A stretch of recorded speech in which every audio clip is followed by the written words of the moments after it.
Welcome everybody, lovely to have you here. My name is Mel Hingarani. I'm a consultant ophthalmologist at Moorfields and I'm chair of the UKOA, and this is our lunchtime meeting for November. Can we have the next slide please?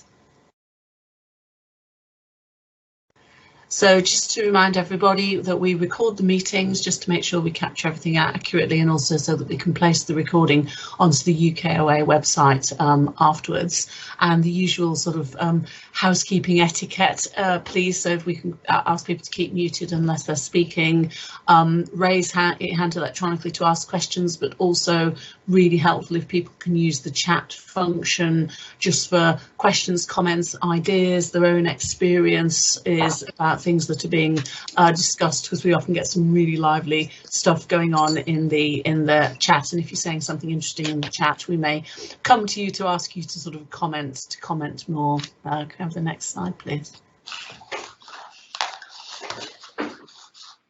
Okay, so just a super quick update really on the eye care programme. Not planning to say too much because we've heard quite a lot about this in the last couple of meetings, but it's still ongoing. We hope that it will continue beyond the end of the financial year, beyond the end of March. That's not absolutely guaranteed at the moment, but we're very hopeful that it will. In the meantime, there's been a lot of concentration and a sort of interest from the very top around what can be delivered within the financial year, what are the quick wins, what are the things we can do now without major commissioning changes, and asking people to concentrate on those where possible. In terms of things that have been happening, I think people will be aware that there's been a lot of stuff happening around the post-op cataract, and where people haven't got commissioned post-op pathways with optometrists, looking at a straight to discharge model in which data is returned following a site test, with funding for people who are not eligible for site test and a £5 contribution for data return, as a way of getting all those post-op cataracts that are routine out of hospital very rapidly.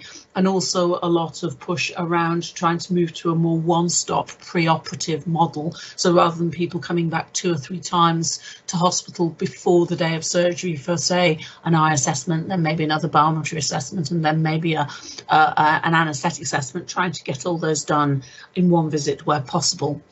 Other things that we've been working on is the College of Ophthalmologists, with getting it right first time, have drafted an update of the cataract, the high volume, low complexity cataract guidance into more of a high flow for all complexity cataract guidance, which we hope will be released fairly soon, along with a new pathway. Really just trying to send the message that the high flow approach is really suitable for most patients with cataracts. Even the higher level complexity can benefit, although it may be more like 6 or 7 on a list rather than 10 on a list as your aims.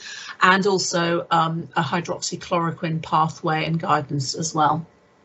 I think this slide just sort of summarises a sort of new description of the governance of the programme, around what the programme's about, and just same thing really, but summarised in a slightly more attractive way for people to take a look at. Give the next slide please.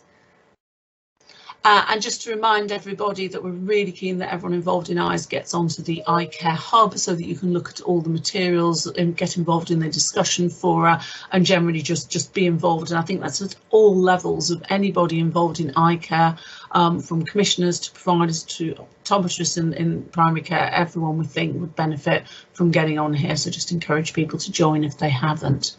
And then moving swiftly onwards, I'm going to get moving with the agenda. So we're going to start by looking at diagnostic high flow services, and then we're going to move on to talking about what life is like at the coalface in a DGH of trying to get some of these changes going. So I'm going to move on with no further hesitation to Andy Byrne, who's a colleague, on the next slide please, a colleague in the National Eye Care Recovery and Transformation Programme, who's one of our operational leads. So he leads for 2 of the regions in the relationships, management and supporting those regions, but also has a specific interest in diagnostic hubs and high flow diagnostic services. So welcome to Andy, and could we have Andy's slides up, please? Thanks very much, Mel. Good morning, well, good afternoon now, everyone. Yes, I was asked to come along and talk about high flow services, diagnostics, etc. And I did struggle at first what I was actually going to present, because I thought I'm here with a group of experts, clinicians who know what the services need. Could I have the next slide, please? Therefore, I thought, right, I'm going to talk you through a bit of a journey of what people have gone through around the country in the last 12 months. But let's put a bit of context and some challenges to what we have out there. You already know that ophthalmology is the highest volume outpatient specialty, and demand is expected, or rather predicted, to rise by 40% over the next 20 years, according to the Royal College of Ophthalmologists, providing 8 million appointments a year. Now, to put that in a bit of context, since the financial year beginning 2009 up to 2019, there's already been a 37.6% increase in attendances, and that's accounting now for 9.4% of all NHS outpatient attendances in the year 2019. Along comes the COVID pandemic, and that's made existing capacity and demand mismatches even worse. And we're now looking at this and thinking, right, how can we deal with these problems that were out there? To add a little more problem, there is no mandatory requirement to code outpatient attendances by diagnosis or procedure. So data with that level of detail is incomplete, and it makes it very difficult to see what's actually coming through the door and what you're trying to deal with. Now, that rise in outpatient activities pose significant threats on our capacity to provide timely service, and those delays in follow-ups have increased the risk of harm and adverse outcomes for patients. As you can imagine, with all those problems, somebody at the top is starting to notice things. So the situation's attracted national attention at the highest levels within the NHS, and we're now being told we've got to try and address this. Next slide, please. So we had a big backlog of patients, and we are a imaging driven service. So we were looking at how we first of all might look at images as opposed to diagnostics in total. We looked at primary care. We have a whole network of opticians out there who do a lot of good work, and a lot of them have got equipment that we be able to use. We also looked at community ophthalmology services, standalone ophthalmology imaging hubs, which we'll come to, and community diagnostic hubs. So all options were on the table. If we could go on to the next slide, please. First of all, if we look at primary care, the optical network, there is a good spread out there of practice right across the country, and it'd be convenient for the patients to pop in there and get a lot of their imaging done. There is equipment available, but it is limited in what each optician has, and not every optician has the equipment that we would need. Though there was going to be some investment required, both on training and on resources. And we have to remember as well that the optometric community at the moment are working on a loss leading business model.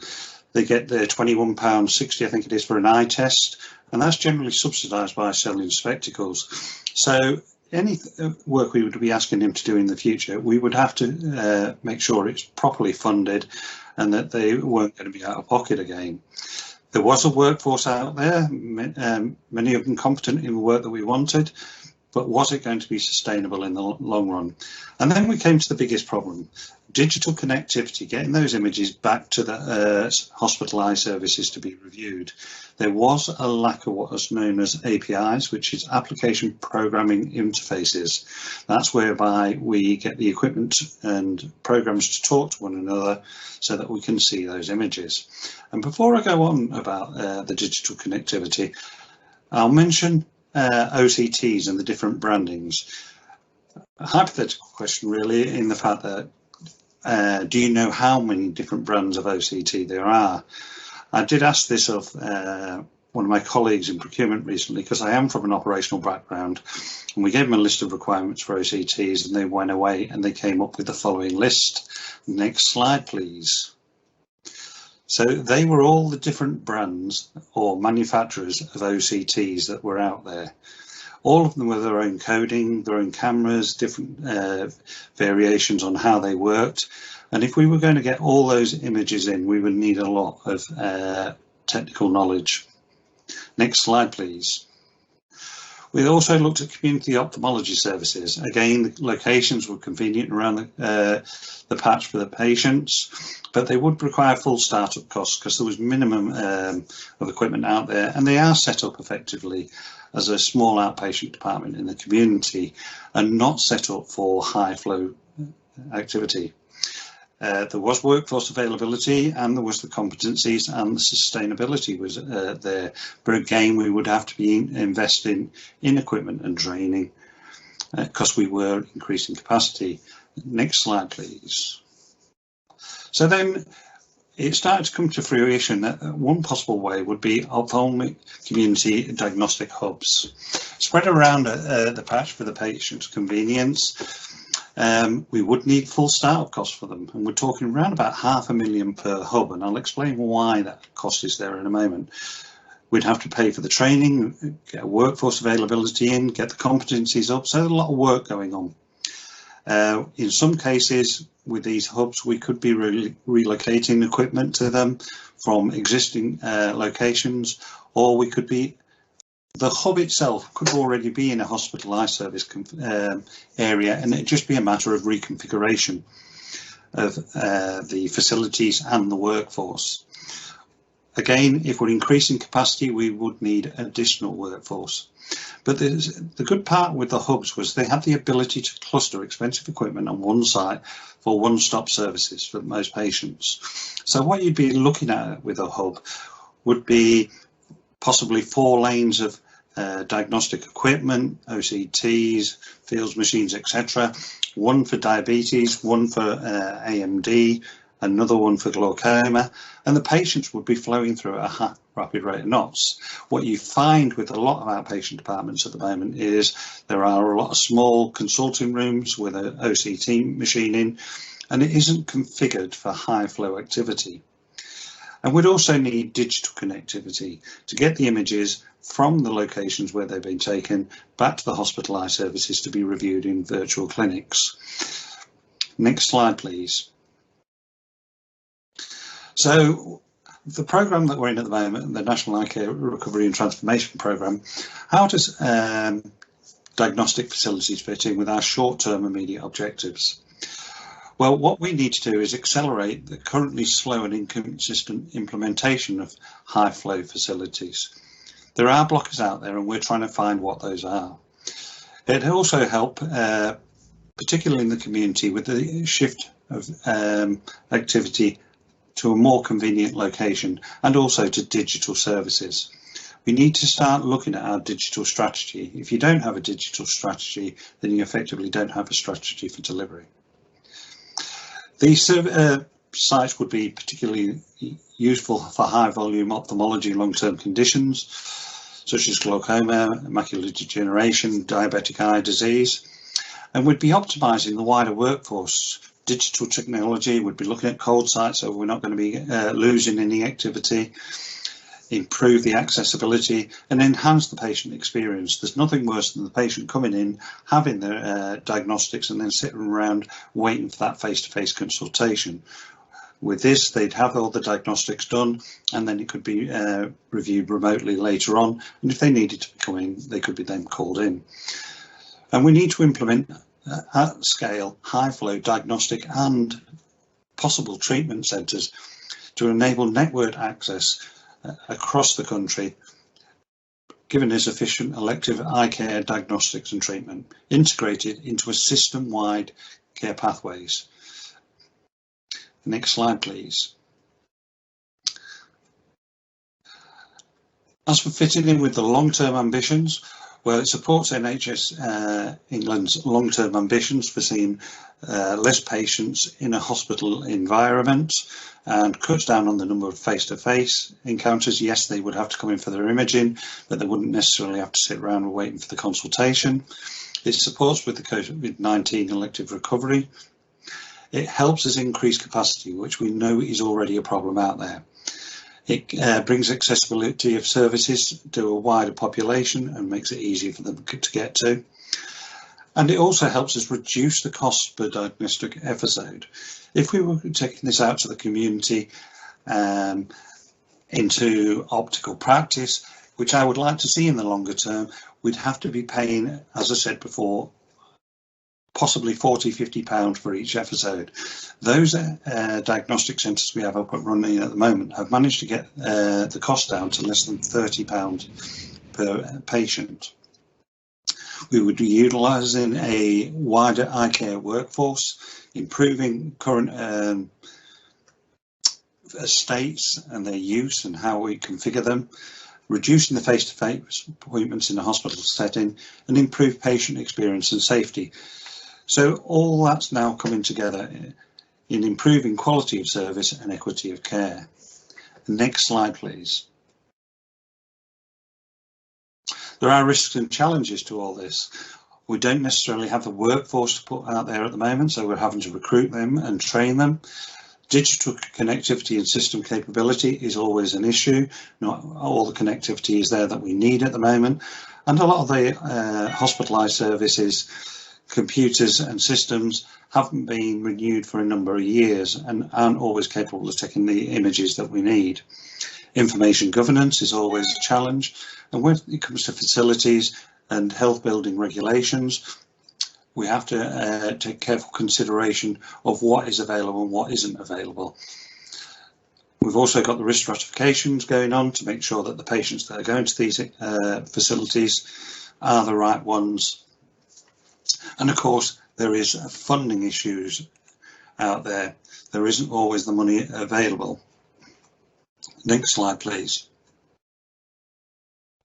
So the money, what can we do at the moment?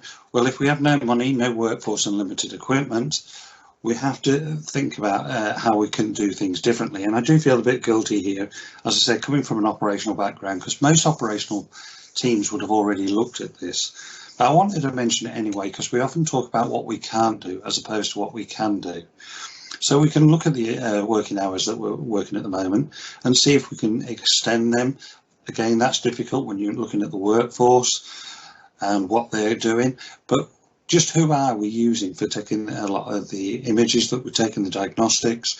Have we got the grades right? What are our current priorities? Have we got the right priorities there? Which are the patients that we need to be seen as soon as possible?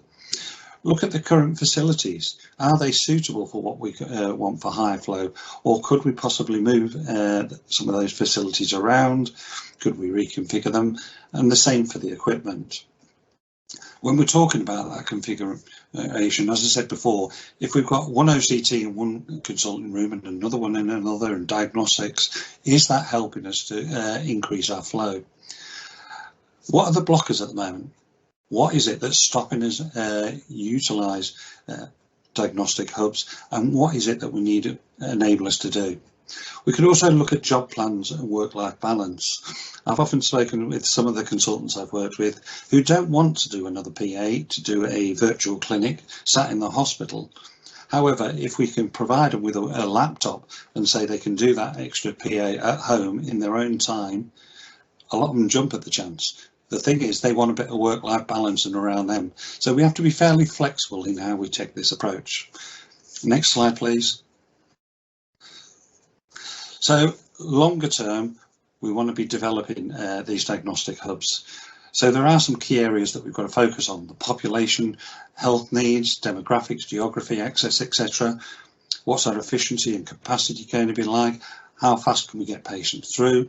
And what conditions are going to be treated in these centres? Glaucoma, medical retina, etc. Next slide, please.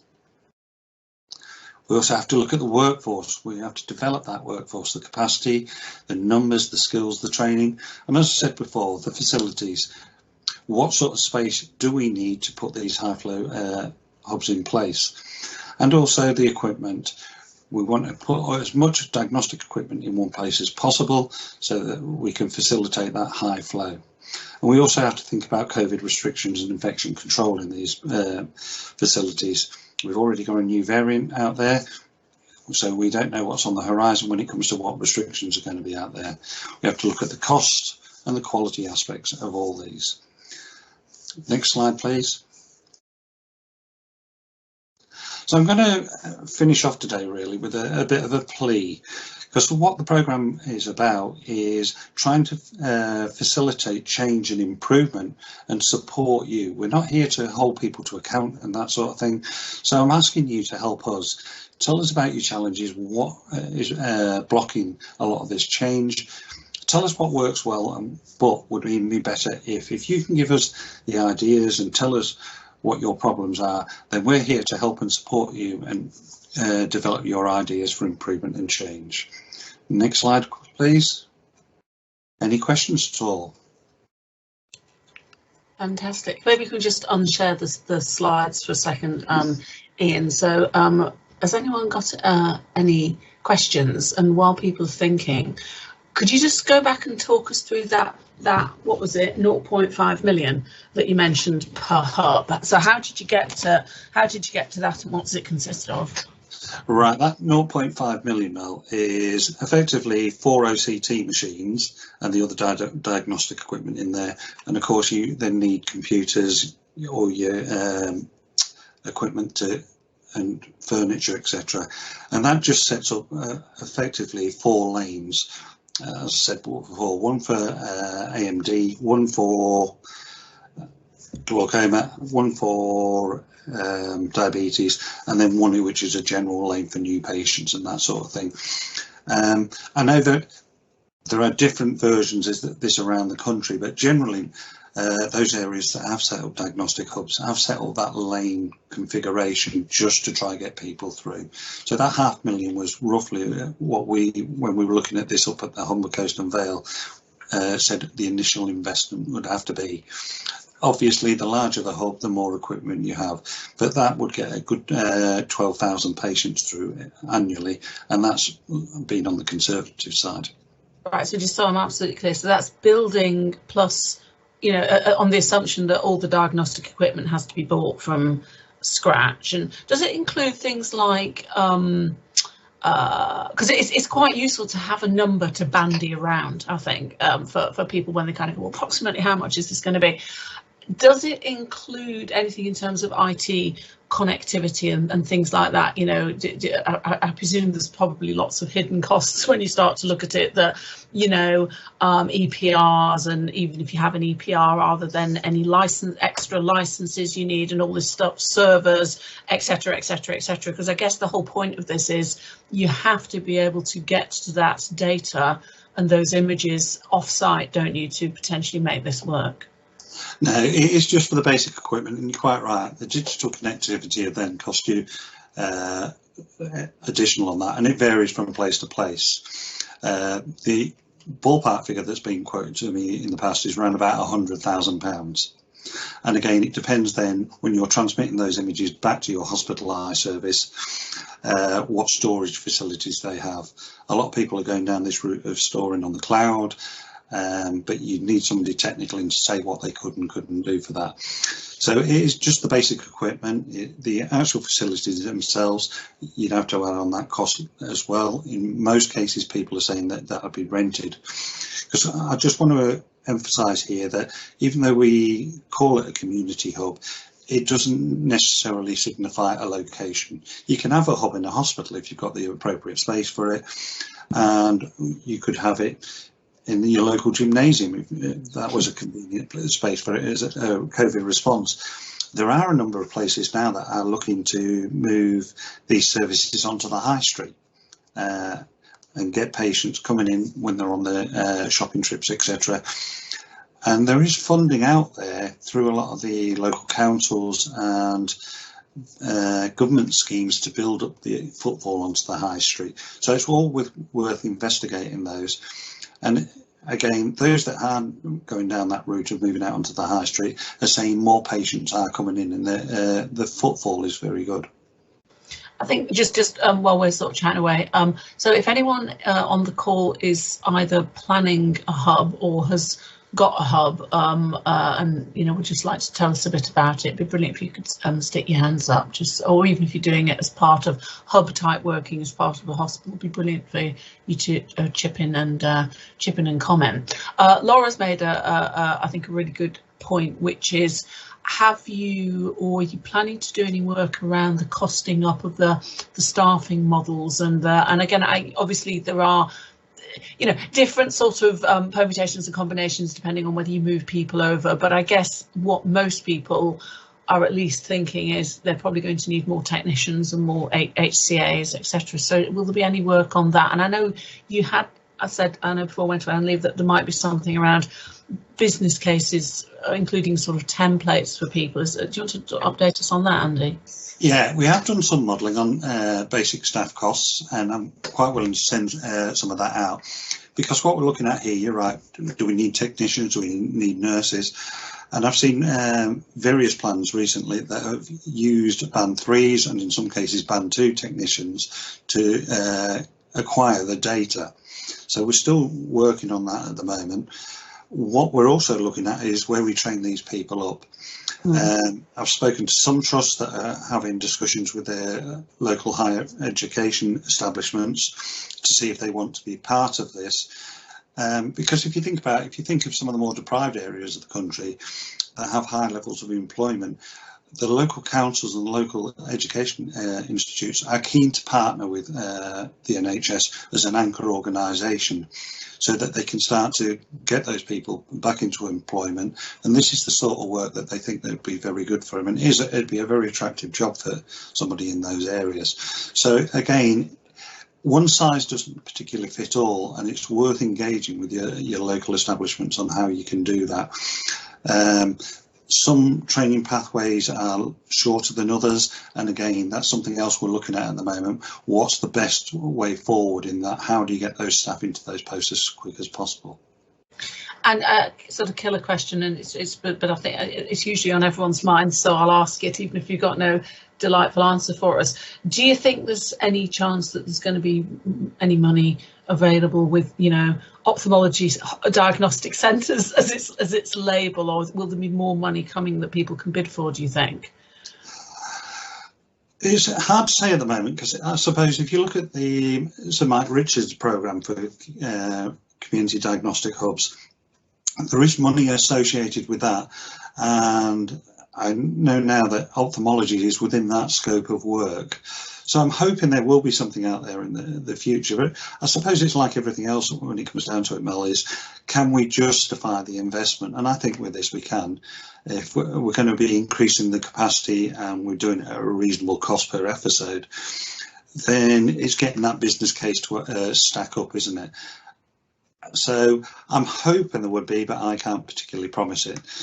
But if anybody knows, does need funding or anything, always please let us know, because we can always petition on people's behalves. And rather than everybody coming up with their own ideas and business case, hopefully we can come up with one generic model that people can adapt, and it'll help them out. That.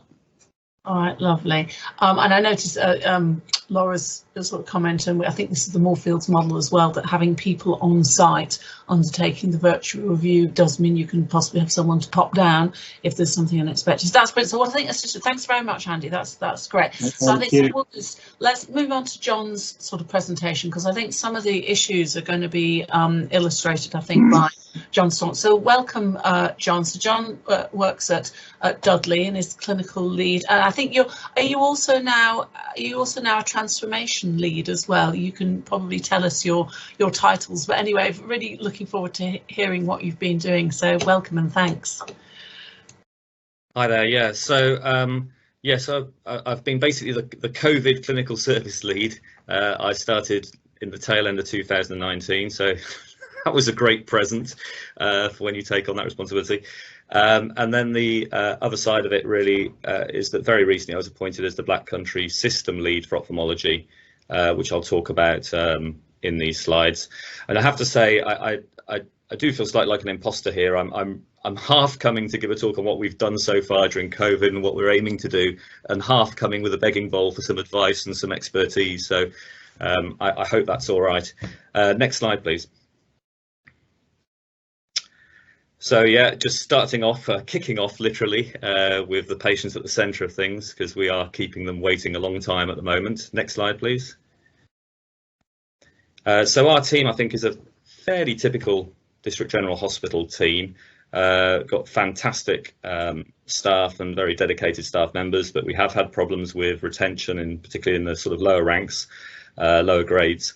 One of the advantages we have is that our CD, when COVID started, is now our Deputy Surgical Director in the Trust. So we've got a sort of slightly more naughty direct link to the senior management in the hospital, which can be helpful at times.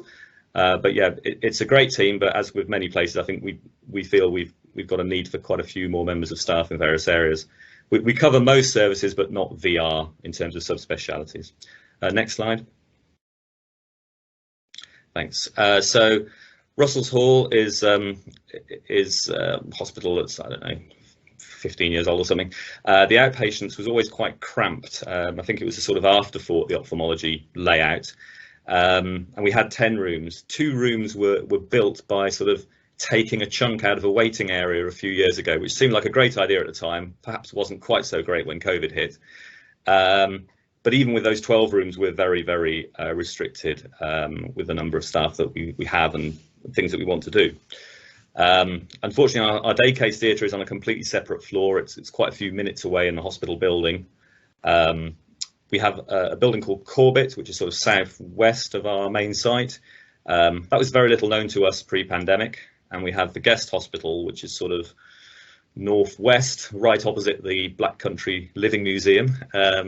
And that's a place where we had our orthoptic combined for paediatric eye clinics, run by orthoptics and optometry for quite some years. Next slide, please. But we could certainly do with more capacity there. So I think we had the same challenges that most people did during COVID.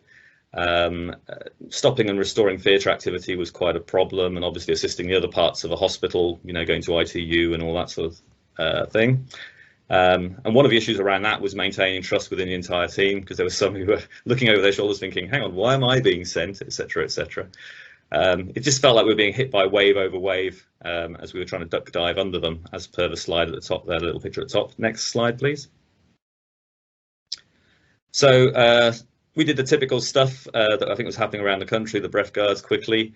We didn't really listen to Donald Trump, but we did try some UV lens hairdressers sterilisers for our lenses and other fomites we use in the clinic. Having done a couple of little experiments with some Petri dishes, we were quite shocked by what we were growing on our bits of equipment we were holding up to patients' faces, and then over our new clean gloves, etc., etc. Certainly helped highlight some of the hygiene issues I think that happen in clinics across the country anyway. I'm not sure how much cleaning happens to some of those bits of equipment, even outside the pandemic. But anyway, that's a separate issue for a separate day. In terms of our phone clinics, I mean, really, at the start of the pandemic, they were really about allaying anxiety in patients. We weren't really moving patients down the pathway really very much, I don't think. And we could all see that, and so it's a great worry, really. And we are still definitely paying the price for some of that. The true virtual model clinics that have been running for some time across the country, we really bolstered that up in glaucoma in particular, and had a new sort of, you could call it a hub, maybe a mini hub. It was really just for glaucoma, and it was at our Corbett site, the one southwest. And we also had medical retina a kind of virtual hub. It was like a weekend hub in our own department where we could actually get the patient through without breaking the social distancing rules.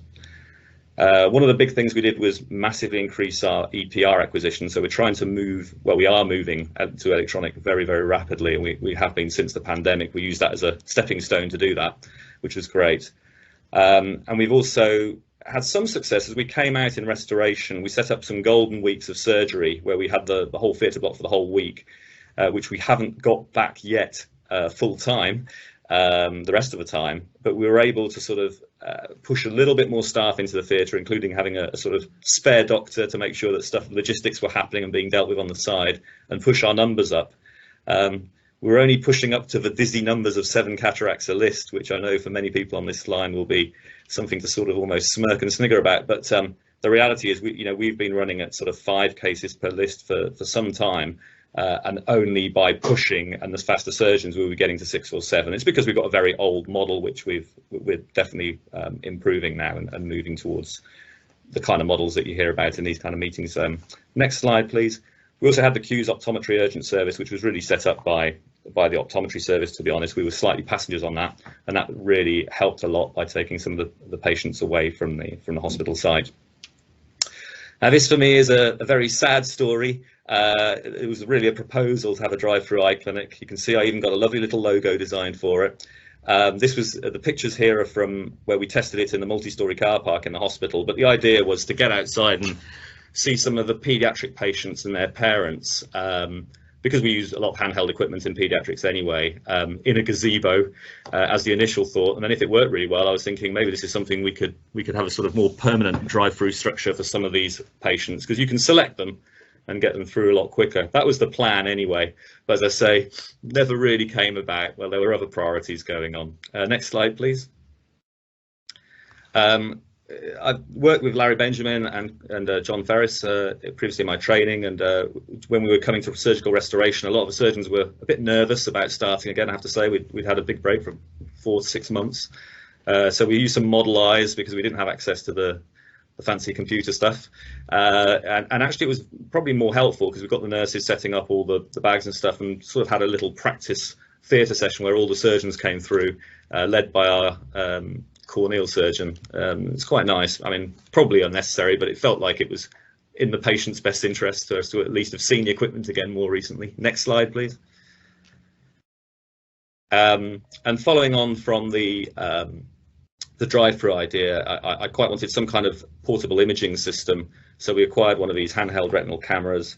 The picture on the right there is my son taking a picture of one of the local glaucoma surgeons in his back garden, and it is really amazing and very useful, and we're trying to use this potentially for where we don't have a seamless on-call service at our trust over the weekends and so on, and training various members of staff to at least be able to take pictures and send them to the tertiary centre, as well as for paediatric clinics and other clinics where it might prove useful. Next slide, please.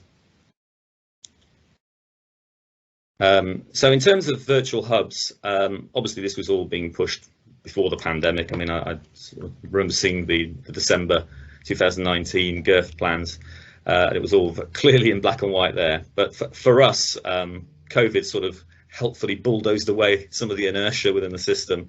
That's within medics, nurses, as well as management. I think everybody was guilty of that. And we had lots of examples, and there are lots of examples of ophthalmology of people working off site, with orthoptic school screening, those paediatric orthoptic combined clinics that we had. But obviously those are standalone clinics run by professionals doing their own thing. No doctor needs to look at it remotely later. But I think it was a good starting point for us, and we sort of realised there's no problem with doing this. It's just that you're going to look at the data later. Next slide, please. So we set up a Corbett medical retina injection service off-site, and also the glaucoma hub, and this is it. So it's very small. It's only a couple of rooms, really, maybe 3 rooms, where we've got a 3D disc imager as well as OCT, pressure machine, and so on. But it's massively decreased ILS. So when we started in, I don't know, April 2020, we had some 3,000 glaucoma patients waiting to be seen, and obviously with COVID hitting, that was going to become a serious disaster. And by June, July, having set this up very, very quickly within a matter of weeks, we were down to like 140 of those patients. The glaucoma guys did redesign. They slightly threw the NICE guidance away for a while. We set up our own strategy, having VGC 1 to 3, where VGC 1 was essentially just a pressure check. So for those patients where that was the urgent thing, and that allowed us to get through a lot more patients a lot more quickly. Obviously that hub's still there, and we're now wanting to expand it and take in medical retina and so on, but we need to get more rooms, and whether that is ultimately going to be the best location to do all of it, I'm not sure. Next slide, please. So we had these weekend medical retina clinics, which I mentioned earlier. It did help ensure that we met our targets, with medical retina standards being quite tight compared to other specialties.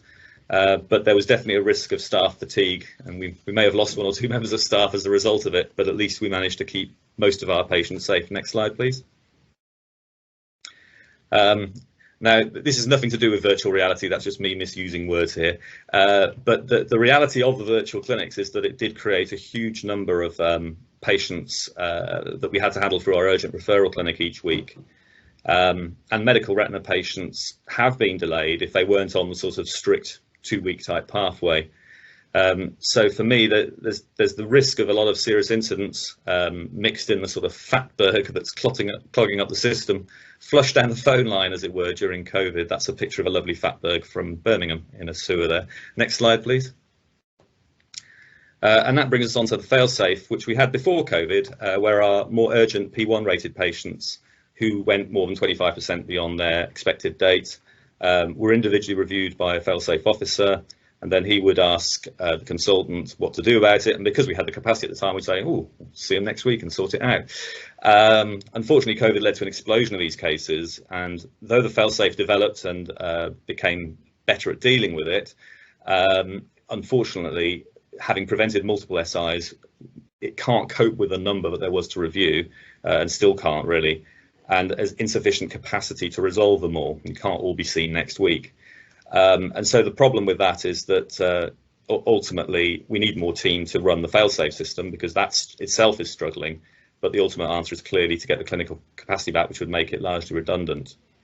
I mean, one of the issues is having IT systems that could manage the priority of the patients itself in a better way. But at the moment, the data isn't pure enough, and you need this manual data trawl. Next slide, please. I think that yeah, the next slide is really talking about that. Again, augmented reality, it's got nothing to do with that. It's just me misusing words here. It's basically the processes need to be consistent within the clinics to have the purity of data. We all know this and can appreciate this before you can actually aim for automation and ultimately have this nirvana of having artificial intelligence making the clinician's job a lot easier. I've got a friend who works at Microsoft, and he was showing me this HoloLens 2 virtual reality kits being used by casualty departments towards the north of the country, as far as I'm aware, maybe other places as well.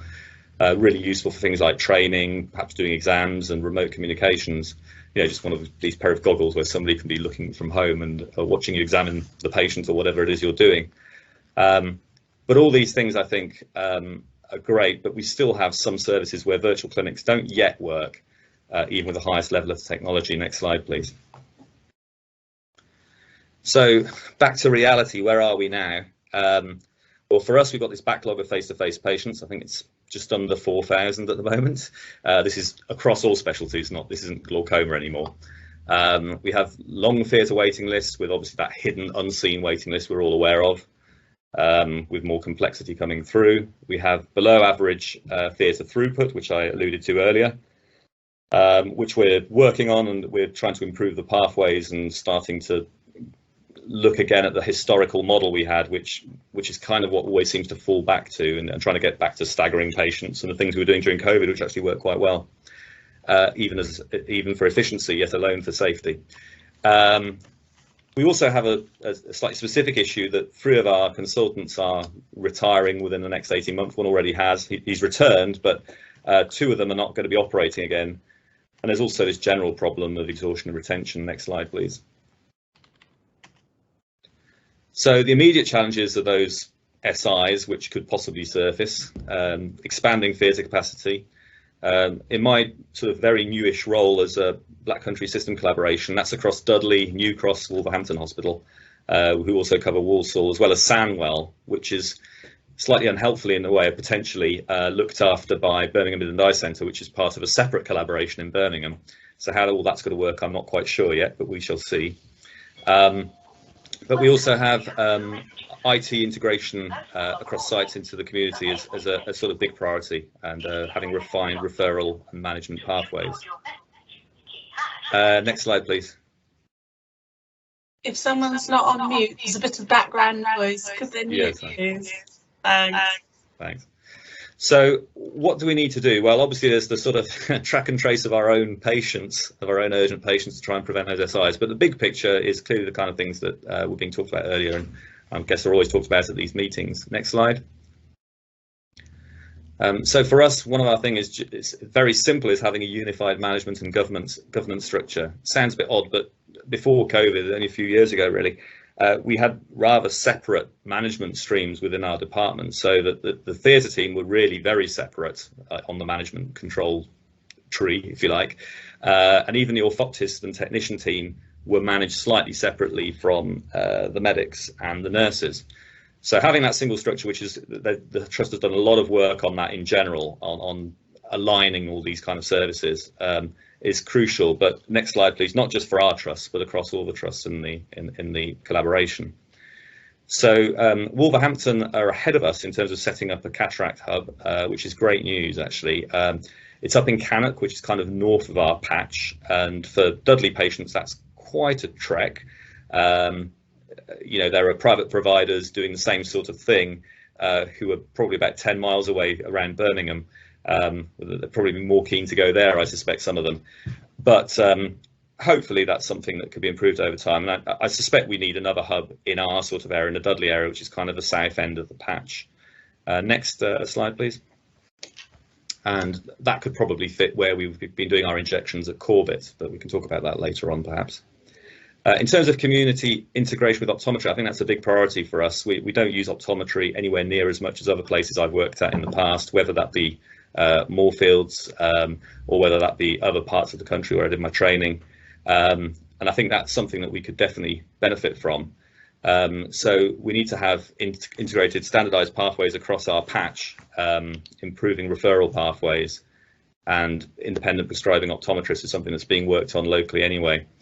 I mean, I think from my point of view in paediatrics, you know, there's a lot of anterior segment work which I think could potentially be parceled out quite happily to optometry, obviously with them having the right training and so on, and refractions taken out of our even orthoptic combined clinics, which took all the refractions out of my clinics. When I arrived, all these patients were being seen in the paediatric clinics, but the volume just exploded and couldn't continue. Children's disc clinics as well. Next slide, please. Obviously, I've heard talks by Melanie before, where she talks about encouraging development and ensuring there are, you know, stable career paths for quality and commitment and retention of staff, and that's clearly hugely important. And in this Black Country collaboration, we're going to need to be doing that very, very much. Also, this possibility of passporting and having staff who can move across sites so that we can flexibly prioritise at-risk services in different units. You know, trying to overcome this single point of failure at each trust, though obviously the ultimate aim is to try and reduce those potential single points of failure, and maybe we'll have to consider grouping some of these subspecialties which are only 5 miles apart in different hospitals, and thinking, do we really need all these things replicated in that way? Next slide, please. In terms of equipment, I mean, obviously we all need to have equipment that can match and align with the other units in our patch.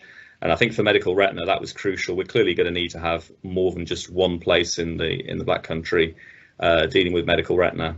We've had 4 trusts doing it and struggling.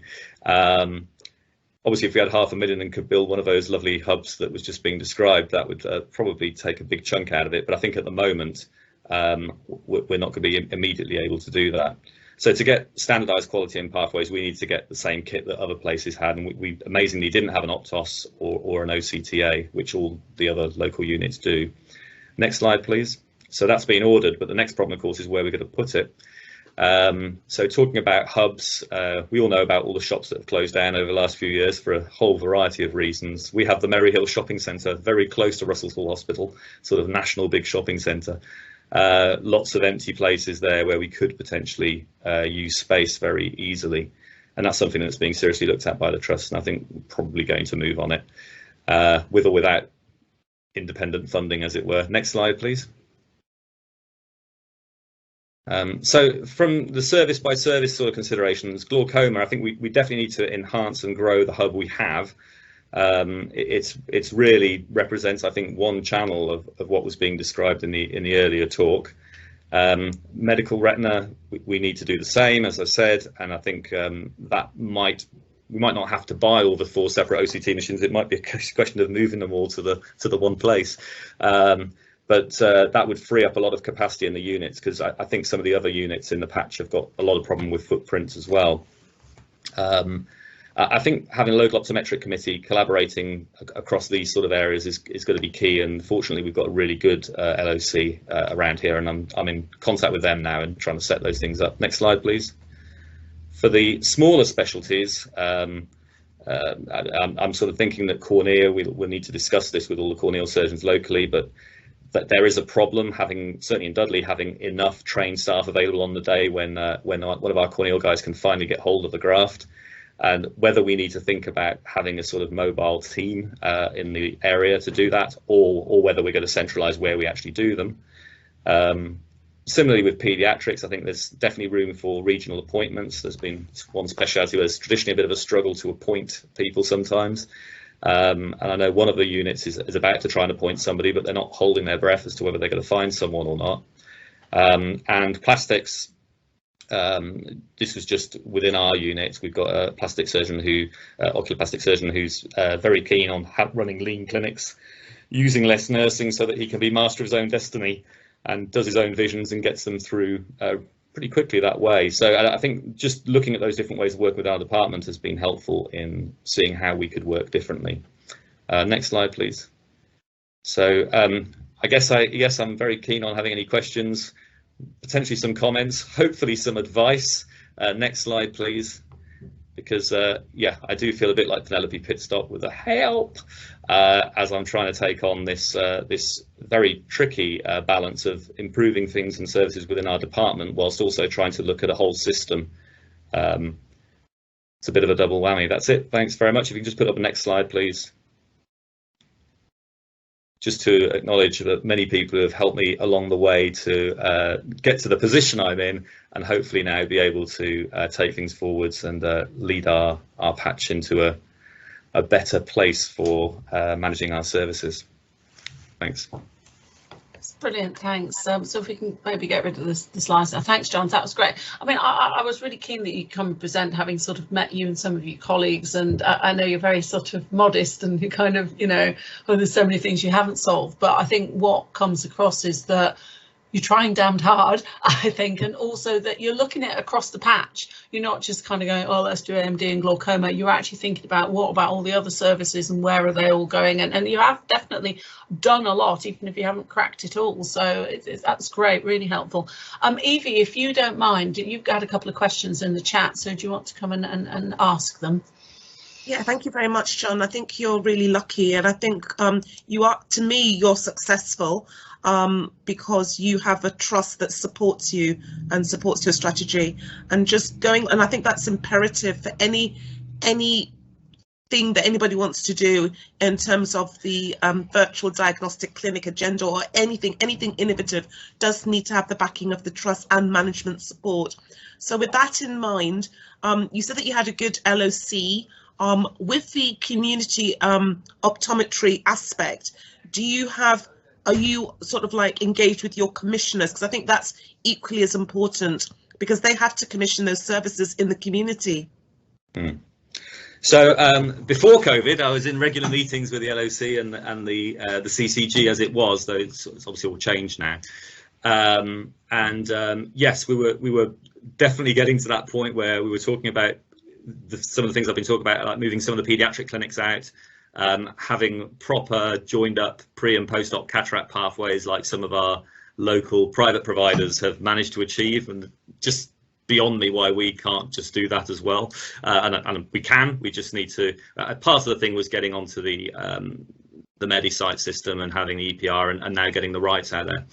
But yeah, Catherine Sheeran, who I mentioned in my acknowledgements, has been our transformation lead. Unfortunately, she's about to go, but we've got somebody equally good, I understand, who's going to come in and help us. And she was in discussion with the CCG about the contractual arrangements for that, because, yeah, you know, obviously, if you're going to parcel out work, do you pay it out of your budget as a hospital, or do the CCG pay it directly? Those kind of questions, which, to be honest, to me are slightly less of interest, just trying to run my department, as it were. But yeah, it's very much the case that the LOC come to us, and as I said during the talk, with the queues set up, the sort of COVID casualty system in the community, it was really them who came to us, and all we had to do was say, yeah, that's great, please do that. We did interact a bit more than that. I'm slightly exaggerating, but it was definitely from them, which was great, because we had a lot of other things on our mind at the time, and we suddenly realised how helpful it was. Yeah, so and it's quite a stable team, and I think that the chair has said to me, look, we've chatted about this stuff before many times, and I think we can get things moving on this. And yes, you're right, we do have a lot of support from within the trust. I don't feel like it always was like that. I think things changed over the last basically over the 4 years that we've got our current senior management structure. They've really sort of taken ophthalmology under their wing and allowed us a lot more freedom. And I think Mel met our CEO and the senior team and probably could recognise that. So it has been great. And you're right, we are lucky, but it all feels like potential at the moment, and just got to get out and do it all. Fortunately, there's lots of great models out there from people on this call, I'm sure, and others who have done some of those things before. Trust me, you're lucky. But anyway, thank you so much. Yeah. And just out of interest, because Evie, I was interested as well, what's the make of that, that handheld camera? And also, do you need to dilate people to get a decent image? So it's called an Aurora. I tried quite a few of them. There was the EpiCam, because I was looking at that mainly for quick ROPs in the clinic where I didn't want to drag the rec cam down. But that one has to be attached to a laptop. This one is fully portable, and I really like the idea of that, particularly because I was toying with this drive-through clinic idea at the time. But it is actually fantastic. So this weekend, I actually shouldn't be saying this on a live call. My elderly mum got some distortion, and I went to take some pictures of her, and I took some great pictures even without dilating her. Yeah, I've been able to take pictures of very peripheral nevi in kids undilated. You just go to a slightly dark room, get them to cover their other eye, stop the light getting in, blows their pupil up. It's a very dark thing to look in, just a tiny red dot. So their pupil's quite big until just the moment where you press the shutter. Then there's a big flash of light, but the picture happens before the pupil's constricted, basically. So it is pretty good. But I mean, yes, for the best images, obviously you want to dilate. But I was thinking within our trust, you see, we have lots of situations where somebody comes in having had a head injury into the main casualty, nobody gets a proper look, and you could just literally. So the main people I went to talk to actually were A&E and actually you are ITU as well during COVID. There were a couple of times where nobody really wanted to go up and see patients on the wards for understandable reasons. And I went up there a few times, and I was thinking, God, it'd be so nice to be able to take a picture of this to show to the specialist team at the QE or whatever. And now we can, basically. So well, sometimes something's better than nothing, isn't it? Yeah. I mean, they're pretty good pictures. I mean, obviously, it'd be really nice to have an OCT. I mean, at the moment, that's a 200 grand bit of kit. This is somewhere between 5 and 10, depending on exactly what you buy. The other thing is it's got a little mount on it, so you can actually put it on a slit lamp and have it it can work as a proper mounted camera as well. It is very good. So I don't want to be a sales rep for Aurora, but I think it is a very good camera. So it's no more expensive, is it, than the really good handheld slit lamp, I guess. So it's that sort of order of magnitude, isn't it? So yeah, not slightly more. £250,000. Yeah. No, and you can take video with it as well. Okay, cool. Well, we probably better stop before. Yeah, you'll get commission. So that's brilliant. So thank you both to you, John and Andy. Really great couple of talks. So thank you. I think if people have would like to present on one of these from their units, do let me know. Otherwise, you just get tapped on the shoulder by me, as I think you've got something to say. And also, if people have any specific topics they'd like to cover just from the national perspective in the next couple of meetings, do let me know. But otherwise, thank you all very, very much for your attendance, and we'll share the slides and the recording fairly quickly on the website. So thanks very much, and in particular, thanks to Andy and John. All right, have a lovely rest of the day. Thanks very much. Okay, take care. Bye.